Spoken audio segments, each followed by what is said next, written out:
अस्सलाम वालेकुम, how are you? All good. और बताएं आप लोग कैसे हैं?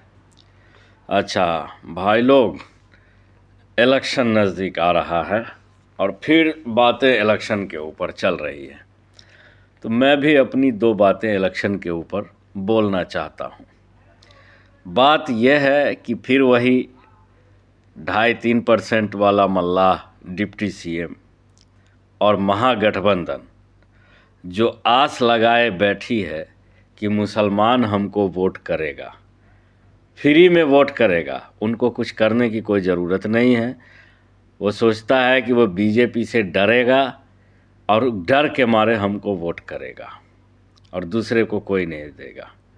वोट सिर्फ महागठबंधन को देगा, जिसमें आरजेडी आएगा, कांग्रेस आएगा और लेफ़्ट और राइट की जो पार्टियां हैं वो सब आएंगी। लेकिन परसेंटेज की बात करें तो परसेंटेज मेरे को लगता है कि अभी के टाइम पे सबसे ज़्यादा जो अभी परसेंटेज कौन कितना परसेंट है, चुनाव के टाइम में तो होता ही है, लेकिन अभी बच्चे बच्चे को मालूम है कि कितने परसेंट मुस्लिम आबादी है।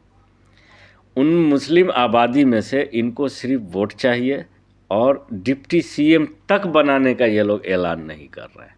मीडिया को खाली बता रहे हैं कि जो है ये होगा और वो होगा। मैंने तो आज तक तेजस्वी के मुंह से नहीं सुना है, न कांग्रेस के किसी लीडर से सुना है।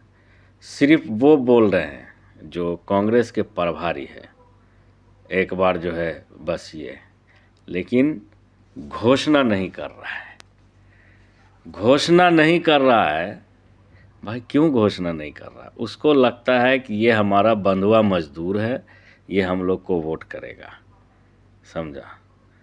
लेकिन जो चुनाव आ रहे हैं ये बहुत भारी गलती कर रहे हैं महागठबंधन के लोग, समझा। ऐसा ना हो कि दाव उल्टा पड़ जाए, अंग्रेज़ी में बोलते हैं बैकफायर, और जनरल भाषा में बोलते हैं कि लेने के देने पड़ गए। तो ऐसा ना हो महागठबंधन के नेता को लेने के देने पड़ जाए।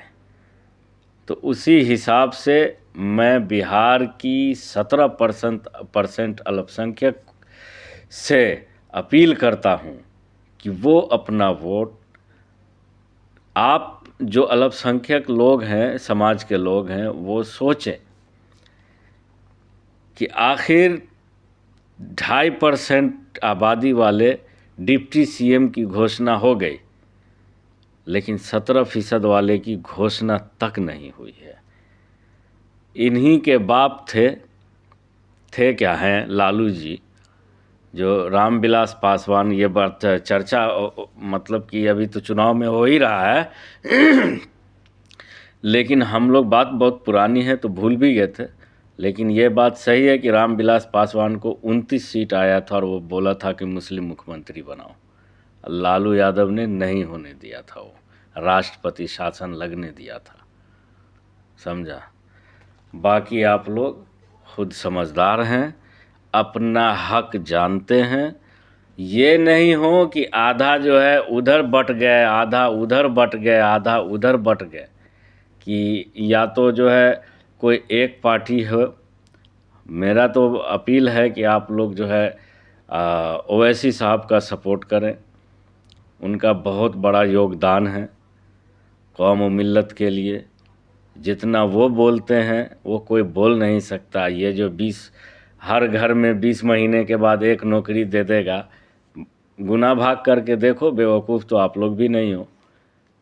क्या ये संभव है? संभव नहीं है, हो ही नहीं सकता है ऐसा कि उतना नौकरी ये नहीं है, कहाँ से ला करके देगा वो, समझा। और इस मर्तबा बिल्कुल कॉन्फिडेंट है कि हमको मुसलमान वोट करेगा, लेकिन मुसलमानों को कुछ देगा नहीं है।